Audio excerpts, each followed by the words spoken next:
We met Professor Michel Chossudovsky on a conference in Belgrade, conference against the aggression of NATO, bombing of Serbia, and uh, Professor Michel Chossudovsky is Professor of Economics Emeritus at University of Ottawa, founder and director of the Center for Research on Globalization, CRG.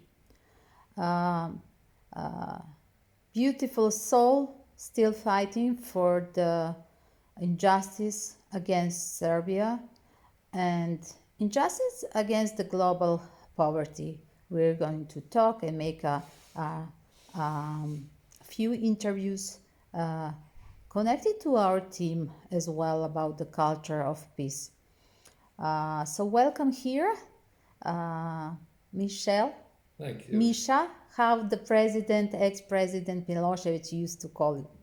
I'm going to start with one interesting question. When we all connect to our mission in life, everything starts from a childhood. So, do you recall the moment when in your childhood you were connected with the problem of the social injustice and the poverty, when you start to be curious about this? This will be useful to our students and the young generation when they don't have a goal, but they have so many interests now connecting with the modern technology, but they don't have a goal and mission in their life. Please do help them. Well, this is a rather personal question, but my first experience was when I was 4 years old. That was more or less at the end of World War II. And I was coming home from school. I was in London at the time, and I went into the park, Heights Park, and there was bombing still. There were remnants of bombing, and then I saw the debris of the bombs and the chemicals which had surrounded this incident, and I understood something about the Second World War, and I was 4 years old. And then, my family moved to Switzerland because my father joined the United Nations with a very committed perspective. But it was only perhaps later in my life when I started to study development. I studied development in the Netherlands because the Netherlands had a position in planning and so on. And then when I joined the university, the Canadian University, University of Ottawa, I started teaching development studies, which means what we call today the Global South. And I was what boggled the mind was the fact that in the so-called developing countries, the wages were in some regards even 20 times lower than they were in a developed country. So this dichotomy between wages in Western Europe or North America on the one hand, and the situation in Latin America, and then subsequently I was very interested in Latin America. I had learned Spanish, and I applied for a teaching position in Chile. That was that was done through what is called the Fletcher School of Law and Diplomacy, rather elitist entity, but they had agreements with the universities and so on So I went to Chile, and I was teaching at the Catholic University of Chile, starting in early '73. I arrived there, and I was and again I lived through the military coup, 11th of September 1973. I was very aware of what was happening politically. I had written an article actually describing what the ongoing process prior to the coup. But when the coup broke out and the Pinochet government was installed, a few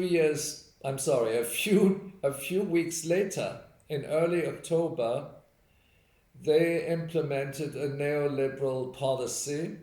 We didn't in those days talk about neoliberalism. We didn't talk about it. It came later when the IMF and the World Bank would get involved. But here, what happened is, from one day to the next, the price of bread goes up from 11 to 40 escudos, which means a massive impoverishment of the population, including the middle classes. During Allende, there was a system of distribution. Now, the mass poverty emerged and coincided with the dictatorship. And so I had to have a training in mathematics and statistics and so on. And I started to look at what the impacts of this increase in the price of bread, but there were increases in all commodities, but 4 times. It's devastating. And I worked with a medical doctor who gave me some advice, because I wasn't really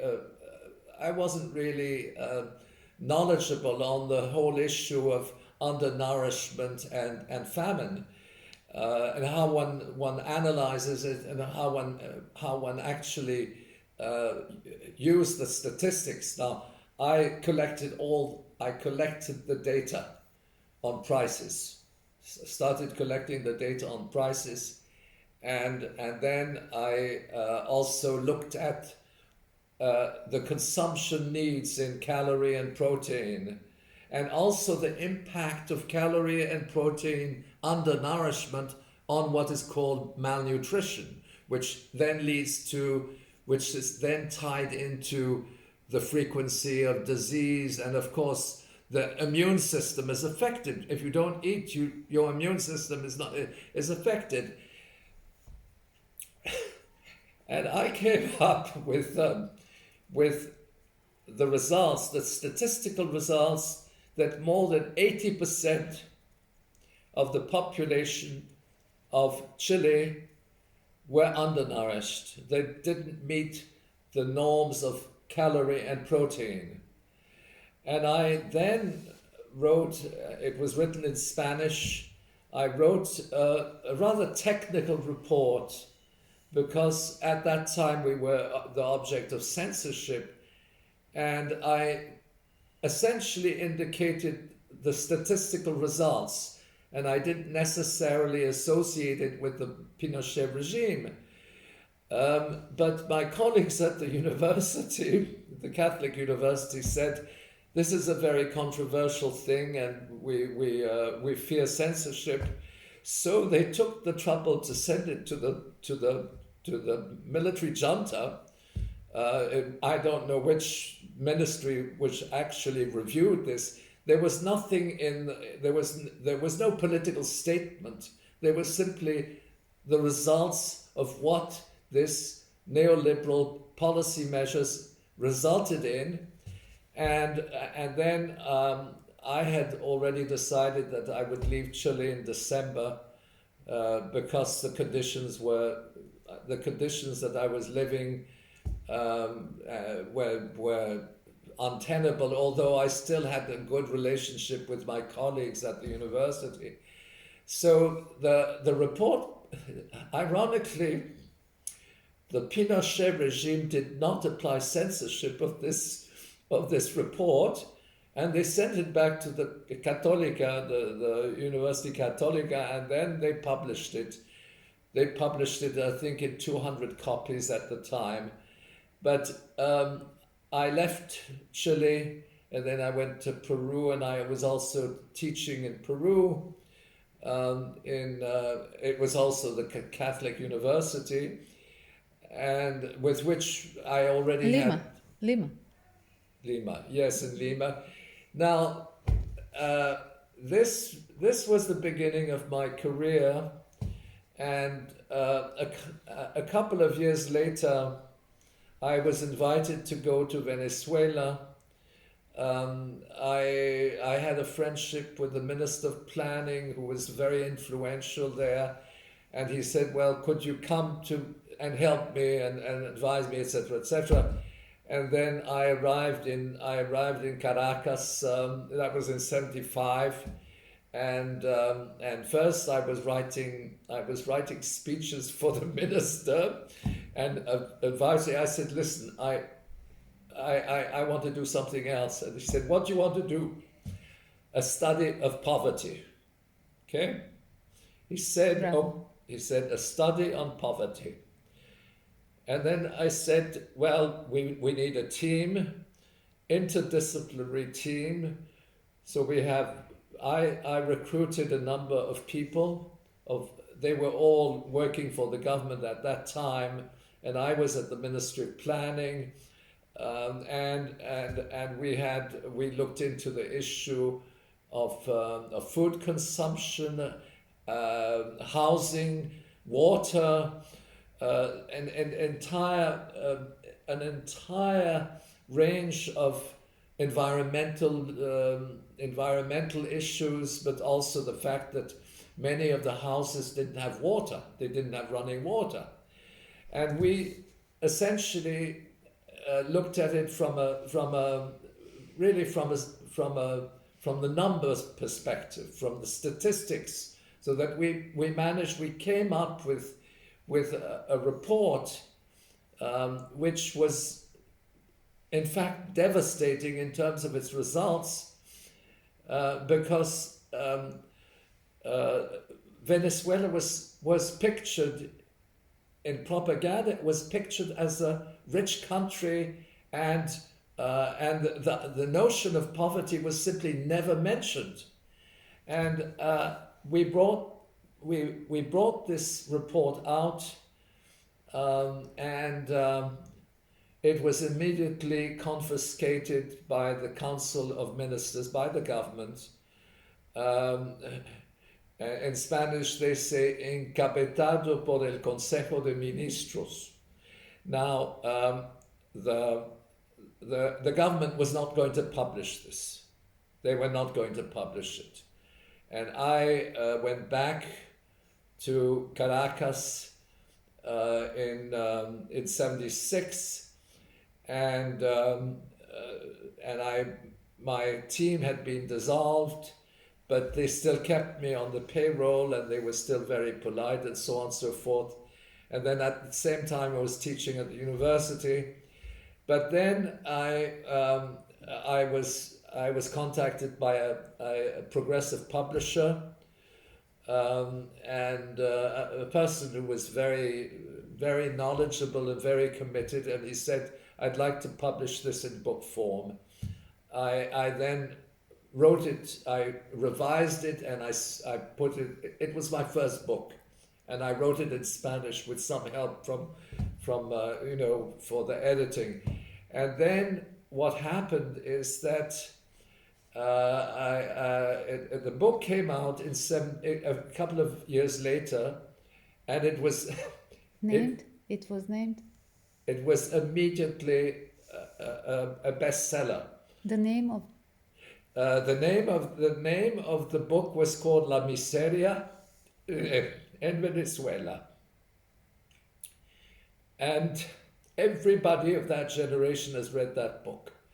because the first edition was sold out in 9 days. And it also gave me an understanding of the intricacies and the lies. And I also understood that the government, what they didn't object to the nature of the study. What they objected to was the role of the government, because we had a critique of the government, and that's why they confiscated the report. But the government was obviously behind it, because you have one of the richest oil producing economies on the planet. Today it's number one. Huh? Today it's number one, and people are impoverished. And I understood that the nature of U.S. policy and so on, and how they impoverish through the application of neoliberal policy measures, and of course that government, that was not the worst government on the planet at that time, because there were certain elements there was progressive. We had many colleagues were progressive, but that for me was the beginning. It was very systematic: education, health, housing, water, and I hired also consultants. And then when it came out 2 years later in book form, that was my first book, and it was very well received. It went into the schools, the universities, all over the place. Now that was my first experience in Venezuela, and that same year, that was in '76 when I departed from Venezuela, I had an invitation to go to Argentina, and that was to the University of Córdoba, which is the second largest city. And then I arrive in Argentina, and there's a military coup. So it's my second military coup. And I start doing the same kind of analysis, but in Argentina the situation was different. There was impoverishment, but not to the extent which I described in Chile. But there was, of course, there was a military government which was killing people. It was called the Dirty War. Okay. And they would arrest people, and then it was called the disappears, desaparecido, people who disappeared. What happened is they dropped from aircraft, and this was called the Dirty War, and it was something we lived through. I would go to the library of the main library of the university, which was occupied by the Argentinian Air Force. So they were guarding the premises, and I would go in, and then this because I was British, they would say, they would treat me with respect. I said, I'm going to the library. And then of course the library closed down because they didn't have any electricity. So that was the experience with these two military coups, and I understood very well that regime change and military coups were linked up to the to the neoliberal model. Who came to meet up with Argentinian dictators? Kissinger, but also David Rockefeller. And I must say that while in Chile the Catholic Church played a very important role against the government, in Argentina it was the opposite. In Argentina, the church was behind the military government. including Jorge Maria Bergoglio, who currently is Pope Francis, who at the time was Jesuit provincial. I won't get into the details, but this is still very important. The church was behind the junta. Now, subsequent to these experiences, I went back. We had an agreement with Peru, and I went back to Peru to undertake a study of macroeconomic reforms. It was a democracy, and there were elections, and those elections were manipulated, and then we had a new president, which was called Fujimori. Now everybody knows who Fujimori was. He's of Japanese descent, but he's a Peruvian. And he said he was going to introduce, it was also the demise of a progressive government of the APRA. And so he comes in, and then he goes to Washington, he goes to Japan, and then in the month of August, that was already much later. Of course, it was in the early 90s. Okay, and we already had a whole series of strong economic medicine, shock treatment by the IMF in different countries, starting in Mexico. But having lived those two military coups in Latin America, the coup of a democratically elected government, it was regime change, was far more serious than anything that I had experienced, because in early August 1990, the price of petrol, gasoline, goes up 31 times. Now can you imagine what a 31 times, and the price of food went up maybe 17 times, but I have this all documented in my book. But 31 times means that you destroy the economy. Literally, transport is paralyzed from one day to the next. People can't even go home if they're living 50 kilometers away from the capital. And this was devastating. It was devastating.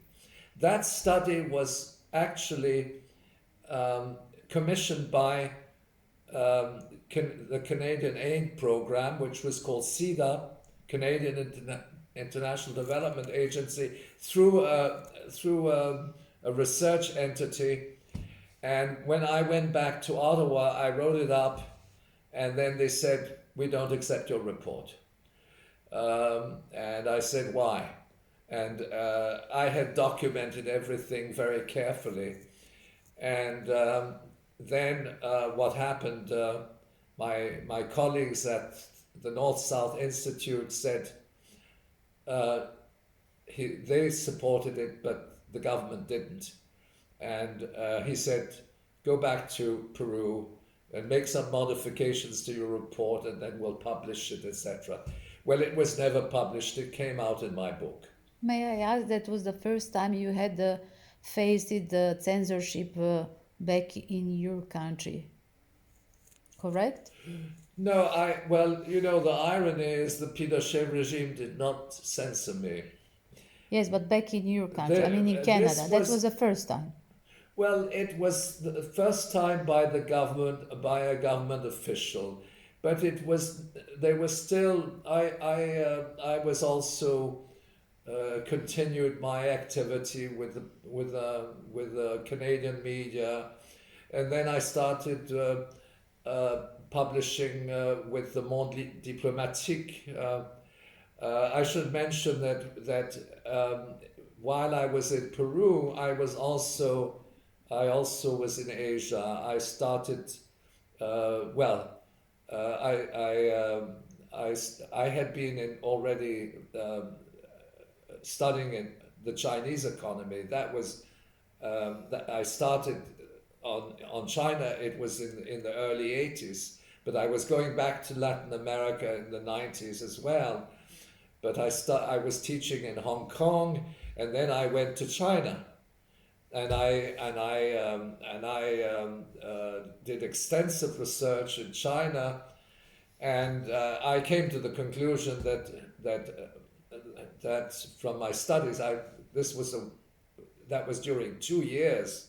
I was first in Hong Kong in the early 80s at the University of Hong Kong. I was teaching, um, and with full respect of my colleagues. Then I went to China. I was received in different universities, the academy of. We had a relationship between Canada and China, which was very friendly in terms of scholarly exchange. And it was the Academy of Social Sciences which invited me. And then I did field work throughout in different regions of China. And I see since then I've been going back and forth to China very, very frequently, even though they don't agree with my I don't know whether they have read my book, because my book was on the restoration of capitalism. And I must say The that name of that, pardon, the name of that book um, about China? the restoration of capitalism, Chinese socialism after Mao. Thank you. Yeah. Now, I mean, I went back several times to China. I completed this book in 1986. And people on the left said, "You are absolutely crazy. You don't know what you're talking about." And I said, "Well, read a little bit of Chinese history, because what they restored, they didn't restore. They didn't. This is not a socialist project. A socialist project means that the wages are high, their services for. But what happened? The People's Commune was removed.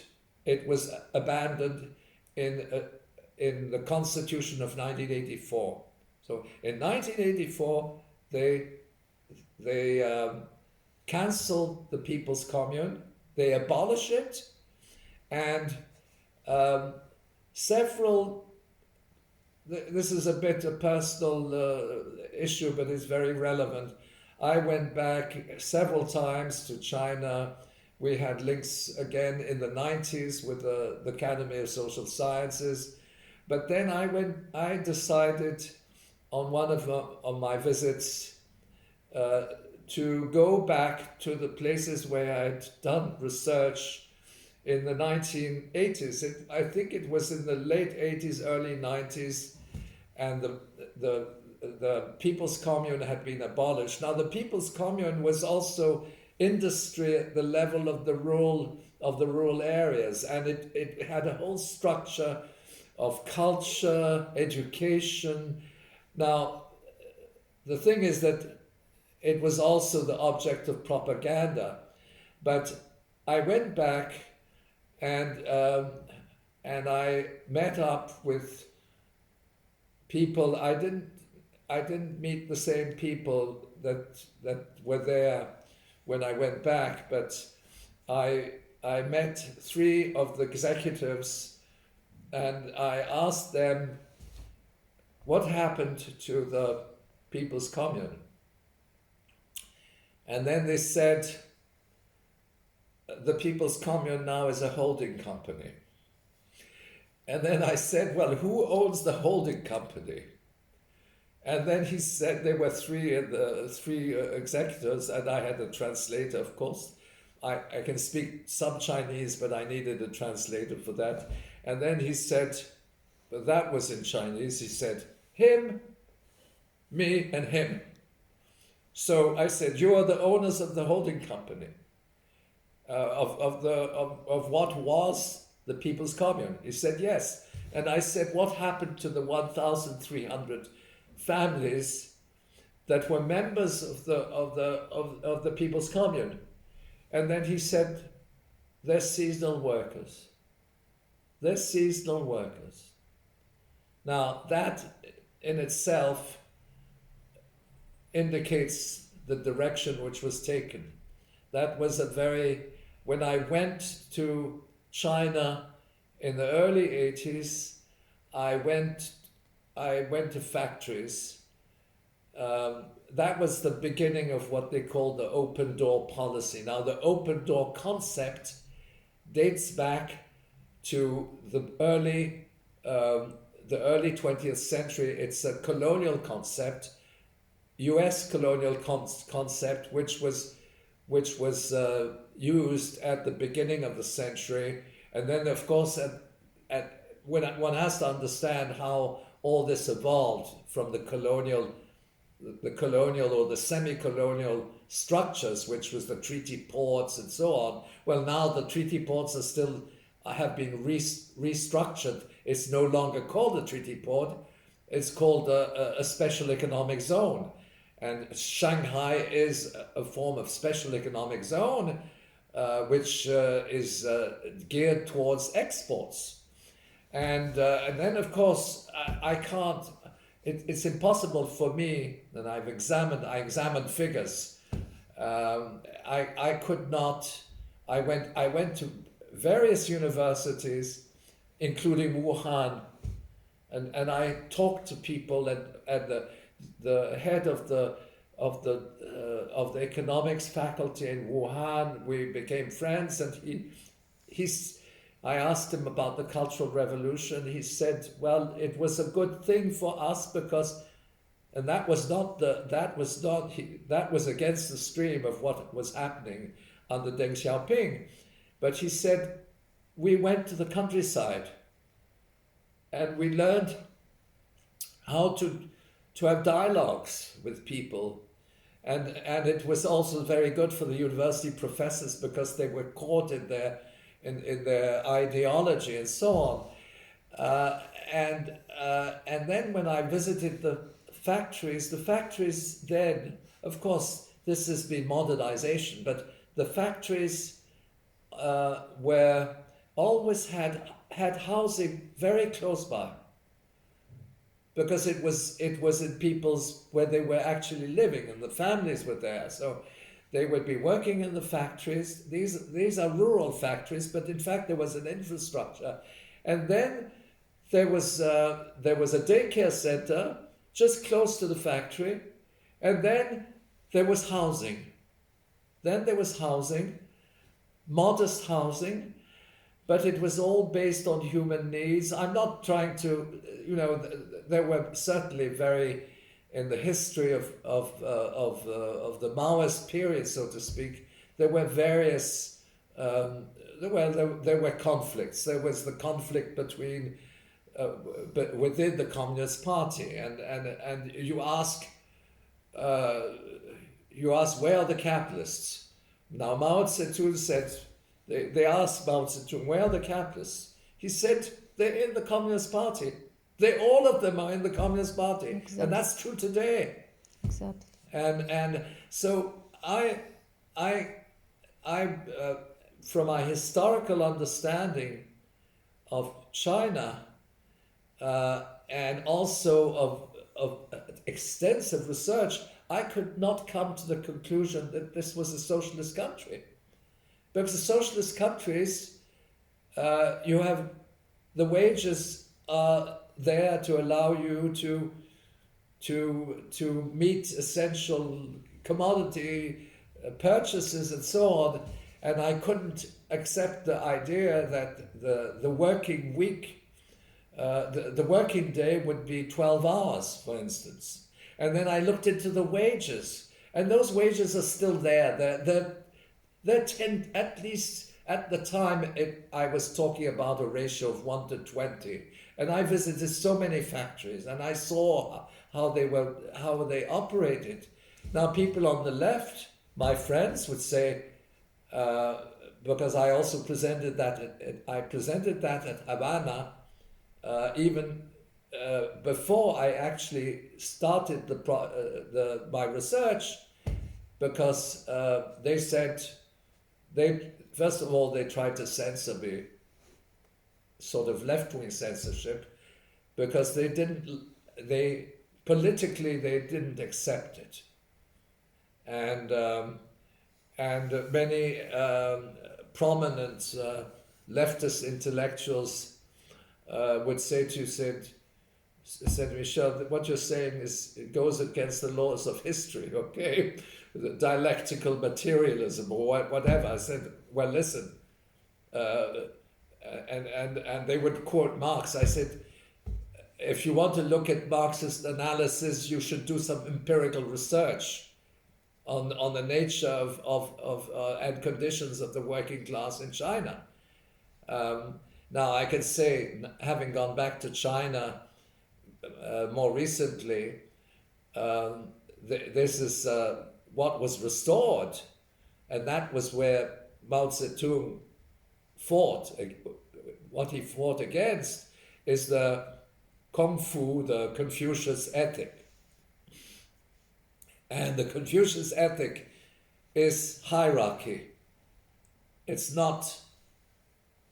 hierarchy, and at the top you have the intellectuals and you have the capitalists and so on and so forth, and then at the bottom you have the farmers and the workers. And it is a very exploitative, there's a middle class. If you go to China today, you will see the middle class in the cities and so on, but there's still a majority of the population which are living in small towns and rural areas. And just to put it in perspective, the number of seasonal workers in China today is something of the order of 280 million. And those figures are maybe a little bit out of date. But what I'm saying here is that these 280 to 300 million, it's almost the population of the United States of America. Now they go to the cities to work, but they do not have the right of residence. That's what defines seasonal workers. Now that is changing. Some of them get the possibility of residing in the city and so on, and they bring their families. But by and large, again, this is very complex.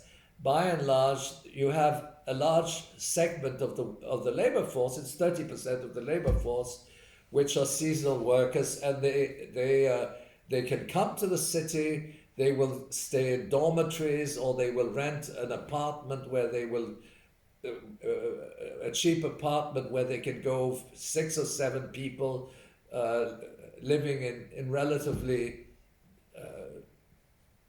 I would say, not too good conditions, but they are not really visible when you go to a Chinese city. You won't see them. They're working. They're either in a factory, or they're involved in infrastructure and so on and so forth. So China is a low-wage economy. It's a low-wage economy, and low wages is incompatible with the notion of socialism. And very few people know the meaning of the Chinese flag. Okay, mind you, this was under Mao, but it was a different concept. But he never refused the private ownership. But it would be private ownership, a bit what was the model of Yugoslavia. It was private ownership with social ownership, with cooperatives, with the role of the state, etc. And if you look at the Chinese flag, you have 4 little stars. Okay? Now those 4 little stars are the social classes of China. the farmers, the workers, the intellectuals, and the patriotic bourgeoisie. So that they were accepted, that was they accepted that socialism is not excluding private ownership. But what happened after the death of Mao Zedong was that the so-called capitalist roaders dominated, and now you go to China and you have factories which are of tremendous size. You have a system of exploitation of the workers. We've got a lot of visual elements of that, and incidentally, many of those factories were set up by Taiwanese, and this whole notion of the conflict between Taiwan and China is absolute. People don't know it, but the major, if you take this is a special economic zone in Xiamen, which is in Fujian province, southern China. Who are the major investors there? The Taiwanese business. Why? Because they already had during the Japanese occupation and in the aftermath of World War II, when the nationalists went to Taiwan, you have a whole business elites there, and in fact, it's a continuity because we had what was called the four dragons. Okay, now those four dragons are investing in China. There was the Singapore, Taiwan, Hong Kong, and South Korea. They will be investing in mainland China because the wages were much lower. So that is a little bit the background of my understanding. But I then started to understand how these structural changes were linked up with the geopolitics. They were accompanied by war, and regime change are happening concurrently. I mean, what I experienced in Latin America was also happening in other parts of the world which I visited. I went to Africa I worked for the African Development Bank, and I saw how they would impoverish these countries simply by coming in with genetically modified seeds. When you have genetically modified seeds, it belongs to a company. It doesn't belong to the farmer. The farmer can reproduce his seeds. What happened in China? Literally destroyed agriculture, local agriculture. It started in Ethiopia. Now Ethiopia has natural grain going back centuries. They destroyed it. And that was famine in Ethiopia. I went to the north of Ethiopia and I saw it with my own eyes. And so this is really, and then the wars. Now we're no longer with the U.S. Government and the Pentagon.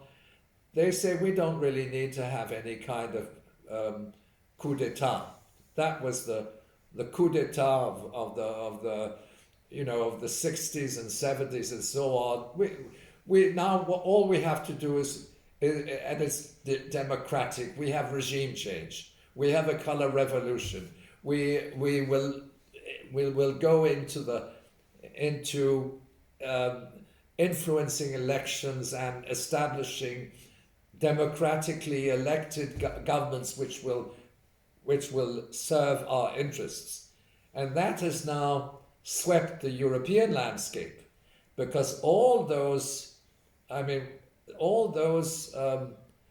heads of state and heads of government are in fact corrupt, paid off, and they are performing on behalf of the financial elites. So that is, in a nutshell, is a bit the history of my life as an economist. Thank you.